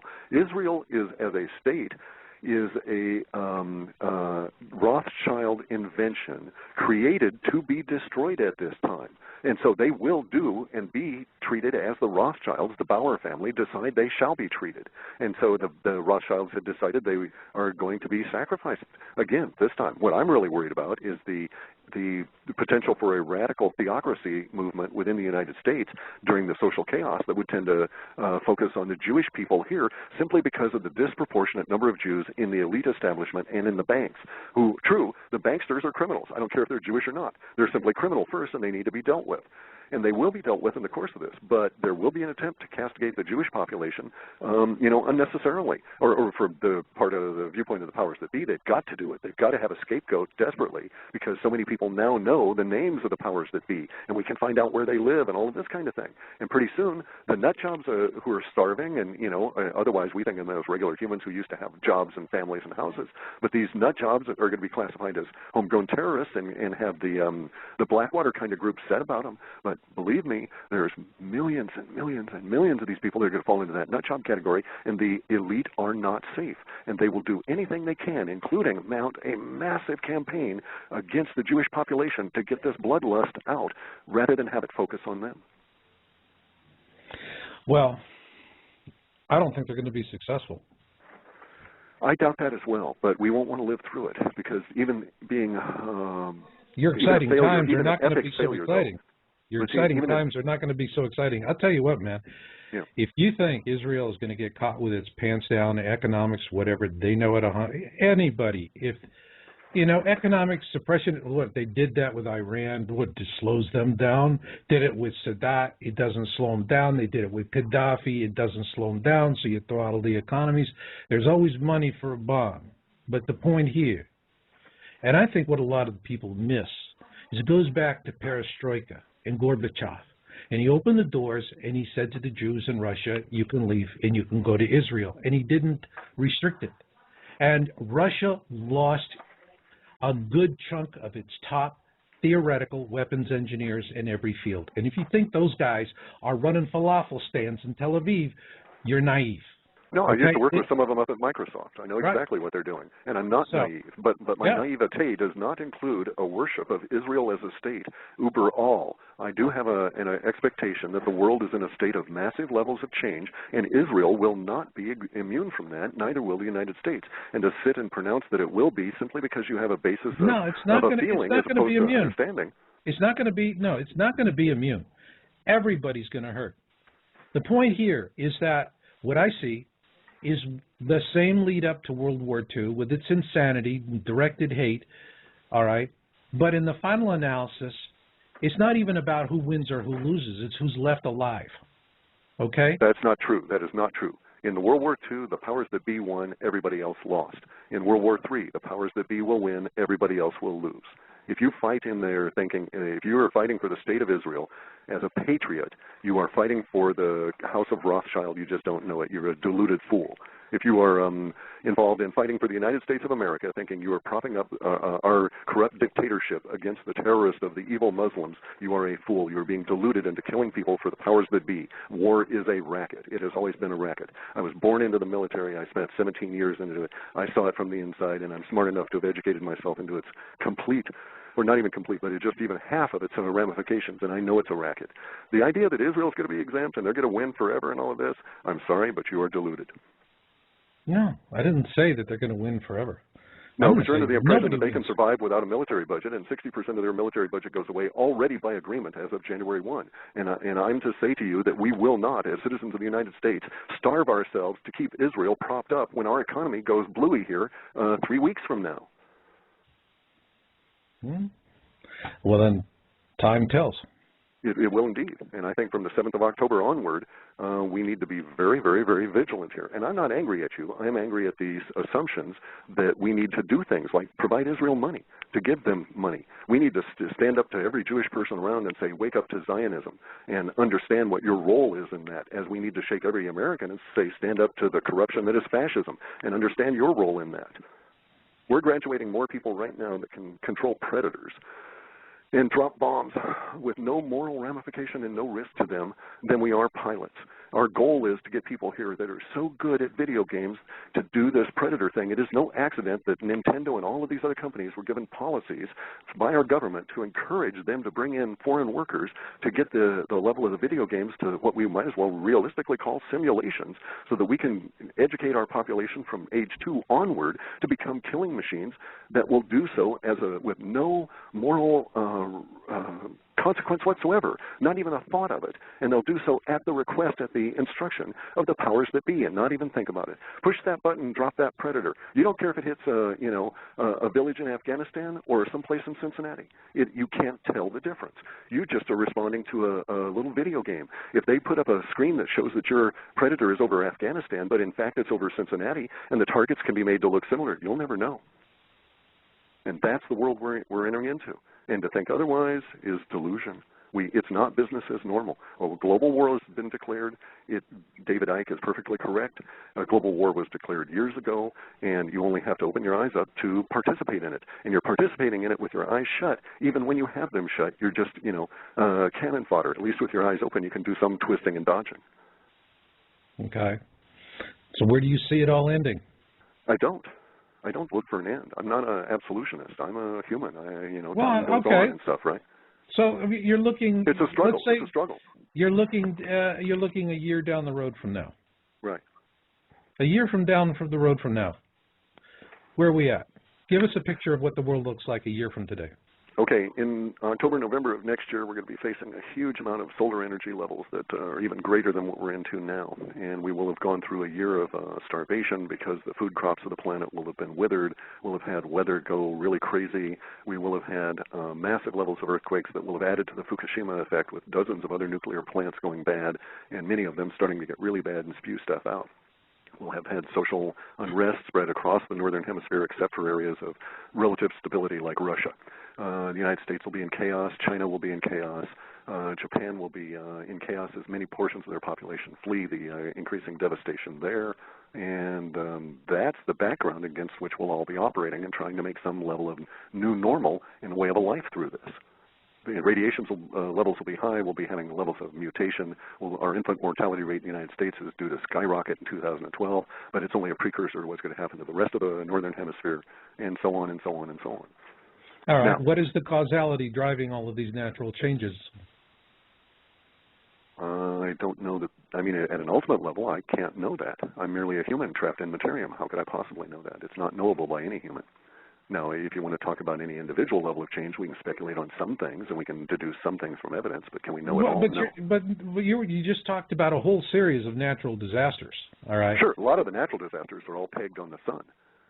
They have nothing to do with the comets. Comets are merely irritants to the sun and may cause momentary exacerbations, but they are not the cause. The sun goes through a solar cycle that is 26,000 years long. It has to do with the magnetics. The equator of the sun laps the pole of the sun, and so it is as though Egypt was rotating around faster than Anchorage. And so every so often, Egypt would gain on Anchorage and would lap Anchorage because it was going around faster than Anchorage. And so the Sphinx and all of that would eventually get to the point where it had lapped once, twice, 3 or 4 times, and then over a few thousand years, it would lap the North Pole repeatedly. Now, this happens every X number of days on the sun. Every 58 days, we get to go through one of these little lapping cycles, and a magnetic twist builds. So that, over time, builds up these magnetic vortices on the sun that then have to be released in these magnificent explosions of magnetic force. And we're due to face one of those. It happens periodically. So that is driving a lot of the energetic response of the Earth, because as these magnetic force lines twist around the sun themselves, they are like a thing we call a tokamak, or a magnetic field containment vessel. And that magnetic field containment vessel is capable of altering the stuff inside that it contains, the plasma in there. Thus, the change from a yellow sun to a white sun, as the magnetics squeeze the sun tighter without changing its physical shape or size, they're squeezing it at an energetic level and causing the excitation to be that much higher. And thus, we get a higher level of energy particles, which come roaring on into the Earth, and thus the Earth expands, along with all the other planets. It's not unique to the Earth. Although we note that the moon isn't reacting, because the moon is a hollow, dead sphere. And, it was placed there and is artificial, but even, Mars doesn't react because it doesn't have a plasma core, but the other planets are, Mercury, Venus, all the way out to the gas giants, etc. Well, I mean, we've documented how that we're seeing all these changes, but the question I have is, all right, you're pegging to solar activity, all right? Now, which also affects humans, by the way. A lot of the craziness that humans are going through has to do with all the high-energy particles whizzing through our mind space. Oh, yeah. No, I mean, I agree with that completely. If the surface of the planet is 70% water, we're made of 70% water, why should we be any different? And see, I look at it in an entirely different way, though, at a much higher level of elevation. We are energetic beings. We are not solid. The only reason we think of ourselves as solid, or even think of water as being quasi-solid, is because our minds only operate at 60 frames a second, and the universe is creating itself continuously at 22 trillion times a second, and then destroying itself in the little gaps between the 22 trillion times a second. And this is what allows for motion and movement within what we call the universe. And so at that energetic level, we're even reacting to the energy levels that come out of the sun. So it's not merely tidal effects or the water in your brain sloshing around. It's at the level of the things that create the molecules that you call your body. At that level, you're reacting to the new energies coming out of the sun. And it's making a lot of people crazy. Okay, well, last question. With the solar energy, and you're seeing this change in the sun, is this based on data, core samples that have been drawn, that you've been able to see that this is limited strictly to the sun and the Earth? In other words, it's just purely the known objects, or are there unknown objects in your data that draws you to these conclusions? There's the unknown within the space code stuff that got us onto this idea a long time ago, before I got into the expansion of the planet theory. Mm-hmm. So there is the stuff within the data that does point to all of universe not being as we are told. And then the more you investigate it, so a lot of this is my conclusion. The data itself doesn't suggest, the data has always pointed out sun disease, and it was the subsequent 11 or 12 years of self-education in terms of all things physics that led me to the conclusions about how the sun is reacting. But the data has always held, even from the very first time in 1997 that I ran the results, sun disease was going to seriously impact humanity. And to see it in 97, and it was pointing at 2012. Well, that's a long time for your postulate to be at work. So I suspect we're going to get a real big emotional response from the sun next year, or to the sun next year. Yeah, well, it doesn't matter how you get there to that conclusion. There are a lot of roads that lead to the same destination. And that is what I am seeing. A whole lot of roads leading to the same destination. We're all going to fall into that same hole together. Yeah, I agree. Yeah, That's why I kind of like to bring pie along with me. At least people won't be too irritated. Yeah. It's, and for folks today, it was nice just seeing that little lady, organic farmer, who's sitting there in the wear. I mean, you got an active sun. We have a lot of space junk that's falling out of the sky. Blue-green is, that's copper. So, I mean, the copper that's in these things is melting off. But it's coming in on shallow descents. So we're seeing this stuff rain down, and I'm seeing more reports of it, in my mailbox than I see in the media. And we've got 1302 sitting there. I mean, this sunspot's so big, you can see it with the naked eye. I mean, that's stunning, especially since we've had such a long period of quiescence. So people are sensing things. It's all heading that way. And I think it's just, we just keep doing the work. The people sensing things, probably they're reacting at that subconscious psychic level to the impact of the sun on their bodies and on their mind and their energetic being.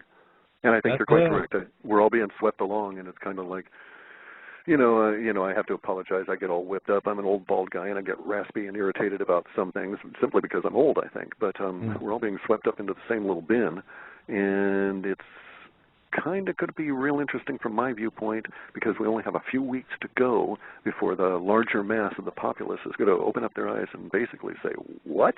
What's going on here? There we go. And it'll be up to the rest of us to say, yo, look that way. Unfortunately, we just actually ran off the clock here. So, we'll just have to wrap it. I didn't want to interrupt you. You're on a roll. But sorry about that. Okay. No, we'll just have to finish it up another time. Do me a favor, just stay available next to your phone. We'll give you a call back. And it's halfpasthuman.com, folks. And it's been a great show. You've been a heck of a guest. And Bill, you guys really had a good time. So I'm going to go ahead and close her on out, but hang around your phone there for me, Cliff.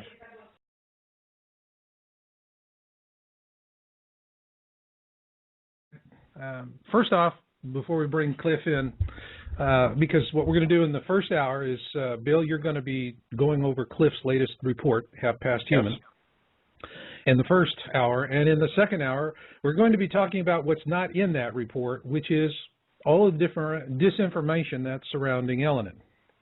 Now, before we kick the show, I kind of want to make a where are we at assessment, because I'm getting a lot of email from folks. And, everyone's been waiting for this period of time when Elenin is in an inferior conjunction, which means it's between us and the sun.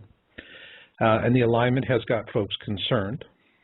In our video, what we said is that we were concerned about there being a solar event associated with this period of time. Now, what we do have right now is my wife, Yelena, has been following the Russian media on this, and before it is even translated into English, takes another day or so for that. And what Leonid Elenin is now reporting in Russia is that he is not able to see Comet Elenin in SOHO imagery. But then again, there's a lot of things we don't see in SOHO imagery, so that's neither here nor there. Meanwhile, in terms of solar interaction, I think there's a strong case for the electric universe now, because we have had this long period of solar quiescence. It's like, where's the sunspots, right? And what we have now is sunspot 1302. This thing is so huge that it is visible to the naked eye when people are seeing the sun, like at sunset or sunrise. I'm getting pictures from people, and you're even seeing these naked eye observation photos on spaceweather.com. So it looks like the mainstream sites have finally caught up with us. That's different for a change. Now, the other thing is that we have the CME, this storm. It was a pretty strong storm. Now, yesterday, it was impressive for me. My wife is very supportive of my work, but she's the ultimate skeptic. And it's good. Kind of gives me a check and balance. But yesterday, we're going about, and we live in a coastal area right now. The weather is very pleasant in the 70s, low 70s. And the sun is usually, a nice warm glow on the face. Well, the best way to describe the way the sun has been hitting us here is, particularly yesterday, is it's like, imagine you've gone to the beach and you got a really bad sunburn. And so you suffer through it that night, and the next day you go right back out on the beach without tanning lotion or an umbrella or a shirt or anything, and you just sit in the sun with this really bad sunburn. And that was really, a good way to describe the discomfort and that we were having. It was enough that my wife actually, at one point, took an intentional turn, took a different route, so that she could get us, out of the direct sunlight falling on her side of the car. Today, we're having, it's not as pronounced as yesterday, but it's still there. We were out today. And while this is going on, I'm sitting here and I am thinking about the other things we're seeing. Now, there's a lot of reports, and there's new reports coming in today of bolides, blue-green bolides, and they are in these slow, uncertain descents.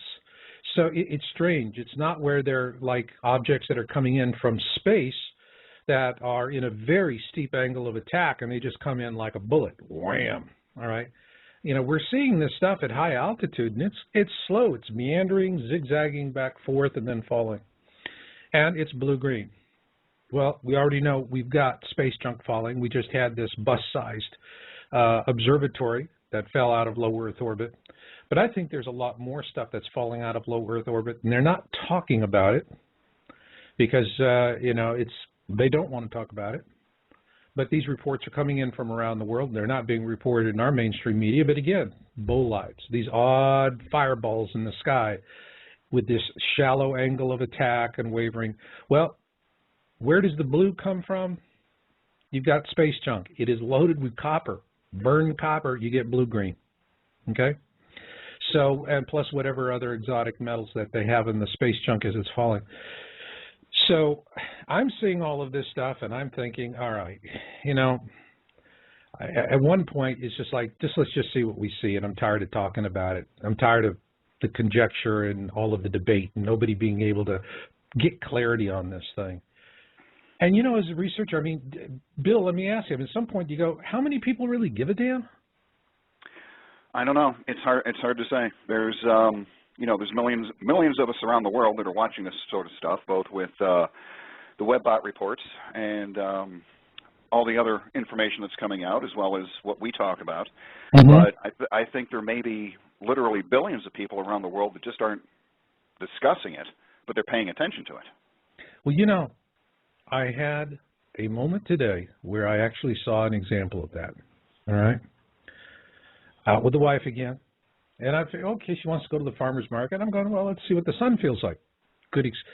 People were suffering at the market. The sun was still, it was painful to stand out in the sun. You saw people moving to shade as fast as they could.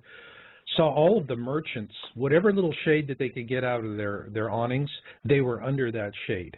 All right. Nobody wanted to be in the sun because it was still hot on the skin, uncomfortably hot on the skin. And I'm buying some lovely organic tomatoes from this nice little, there's a couple, and this woman is there with her sister and her husband, and they're selling organic stuff from their little farm out in the county. And and she was putting ice on the neck of her sister because her sister was really getting heated up. And this is really odd because why is she putting ice on her neck at 72 degrees out? Yeah, the sun's a little toasty. And it said, well, it's this X-ray storms. And then she turns around and looks at me. Yeah, she said, X-ray storms, this big honking sunspots. We got satellites falling out of the sky. There's all kinds of crap happening, plus meteors. And I'm sitting there and I'm thinking to myself, what's this? What am I looking at? This is a 20-something organic farmer from out in the backhoe of the county I live in. Got a nice little farm out there. How would she know about all of these things coming together unless she's following it? And that was when I had a moment of an epiphany as to why there's been so much disinformation. And in the second hour, I'll begin by sharing that epiphany. But with that set up, first off, folks, what I want to say to you is I don't want to come on tonight and speculate or dive into conjecture about what is happening or what's happening. All I want to say is, to me, I don't hear the fat lady singing until the end of November. That's it.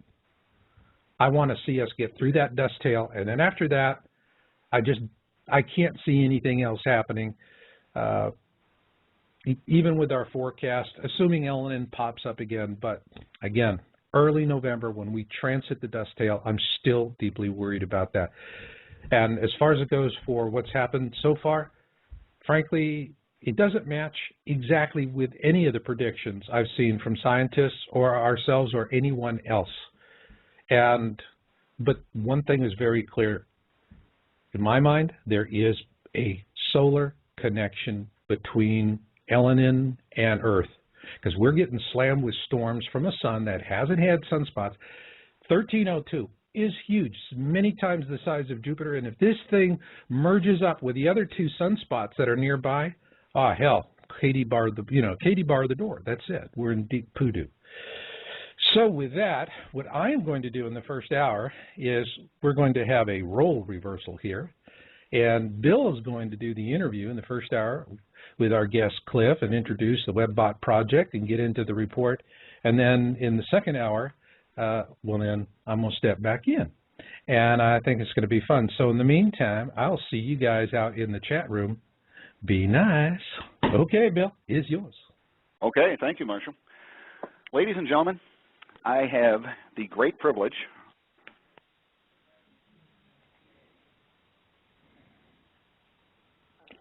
on the History Channel. His reports have been mentioned. He is the author of the older Alta reports, and he is the author of the current WebBot reports. I present to you the Yow Radio audience, Mr. Cliff High. Cliff, how you doing tonight? Doing pretty good. Thank you very much. Excellent. And Cliff and I share one great thing in common. And it's not an understanding of the WebBot report. It's not anything spiritual or anything personal. It is our love of pie. And I love mincemeat pie. How about you, Cliff? It's not one of my favorites. It's okay.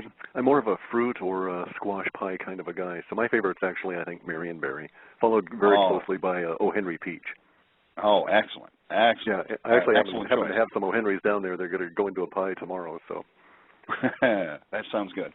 Now, the WebBot report, for those of you that have never actually seen one in person, Cliff takes and gathers information from across the internet and brings that information in and deciphers it, I guess you could say.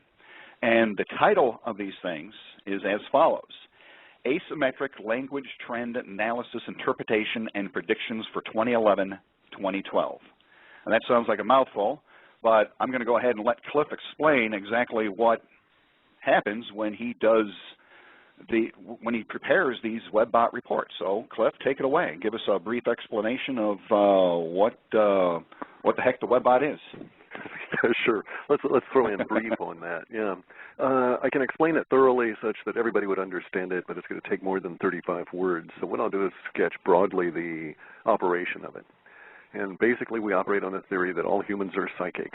Most of them don't know it, and that the future can be is continually sending out waves ahead of its manifestation. Those waves are picked up by humans. They don't know they're picking it up, and it causes them to use different words than they would otherwise if absent that particular future impetus. So the future basically impinges on our consciousness in such a way as to change how we use language in our daily interaction.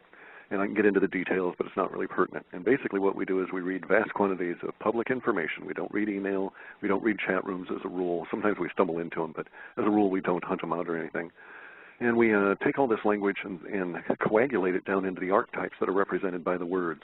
And then using a proprietary method, we extract from those archetypes sort of a dark view of that future that is impinging on our consciousness collectively at that time. And the process was initially begun in 1993 when I had a few insights and started the software programming. It took me until 97 to write all the code necessary. Actually, the initial part, I was writing code for another 5 years after that. But then I did my first run in 97, and since then we've been off and going. Sort of makes sense? I believe that makes perfect sense for the layperson, because I am, in fact, believe it or not, a layperson. And That's a perfect answer. I think that'll give our audience a good clue as to what the WebBot is all about. And right. The first question, it's not particularly the computers itself. Basically, my continual point in all of this is that it's the underlying mass populace that's psychic, and the computer is merely the tool that we use to filter through it all. Right. So first question. First question is, over the last several reports, I seem to recall there is a precipitous drop in the long-term WebBot returns, like the internet or humans cease to exist for a while. And I'm looking at page 3 and 4 of the latest report, and it looks like there's a building in the data sets that seem to coincide with these 2012 events.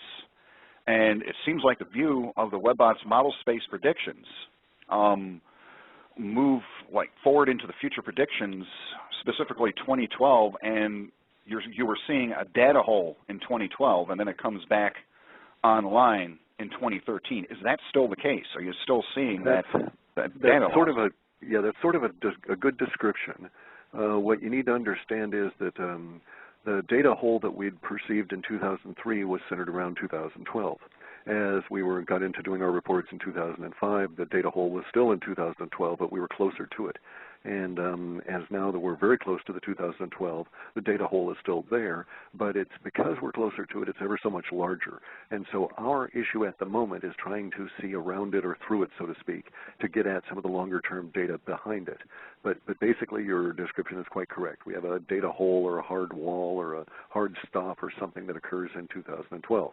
Our operating theory at the moment is that there is an emotional wave or an emotional change of great magnitude that occurs to the species as a whole in 2012 that may or may not be accompanied by internet failure on a mass scale or internet change on a mass scale such that we can no longer work. In either case, the data hole appears to be a hard stop for us. We think that we're working out some of the parameters on getting some view around it. If we are correct in our operating theory, then once we're through 2012, presumably the emotional impact of whatever